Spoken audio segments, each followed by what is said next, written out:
সে মধু ফুল সহ খেয়ে ফেলছে।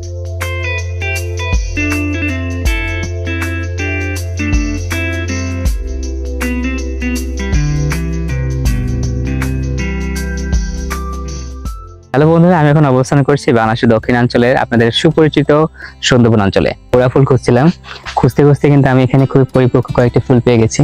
ফুলে কিন্তু মধু হয়, খুবই সুস্বাদু মধু। এটা দিয়ে আমরা আজই মধু সংগ্রহ করতে পারবো। ওরা ফুল পেয়েছি, আরো কয়েকটি ওরা ফুল খোঁজার জন্য আমরা একটু সামনের দিকে যাব। এইখানটা মধু যাবে, এই যে পাশে একটা। অনেকগুলো ফুল পেয়েছি। এটা থেকে মধু সংগ্রহ করার প্রসেসটা একটু ভিন্ন, আপনাদেরকে দেখিয়ে দিব।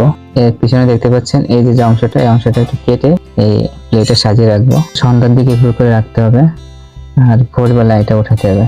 প্লেটে ফুলগুলো খুব সুন্দর করে সাজিয়ে নিয়েছি। আমি এখন এখানে পানি দিয়ে দেবো। পানি দেওয়ার মূল কারণ হচ্ছে অনেক সময় পোকা, পিঁপড়া এগুলা এই মধু খেয়ে যেতে পারে, এই জন্য আমি পানি দিয়ে দিব।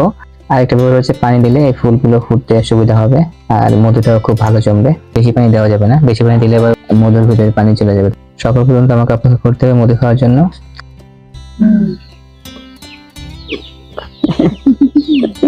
সকাল হয়ে গেছে, ফুলগুলো অনেকগুলো ফুটে গেছে, অনেকগুলো ফুটে নাই। এগুলো কালকে সকালে ফুটবে। এই পাপড়িগুলো খুলে আমি দেখাবো। মধু খাওয়ার জন্য চলে আসছে অবন্তিকা আর তনুশ্রী। প্রথমত এইটা করে বলতে হবে।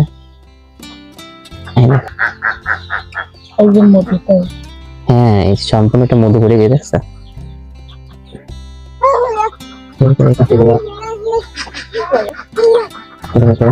মনে দেখুন, মাঝের সম্পূর্ণ অংশটা মধুতে ফুটে গেছে। এই মধু কিন্তু খেতে খুবই মিষ্টি। দেখুন,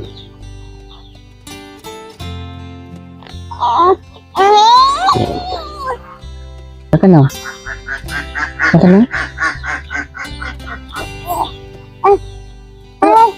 নাও নাও।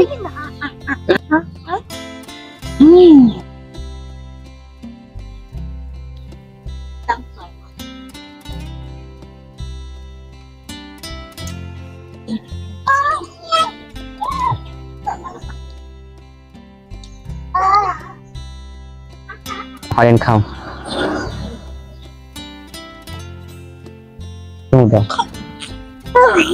মিষ্টি লাগে? সে মধু ফুল সহ খেয়ে ফেলছে।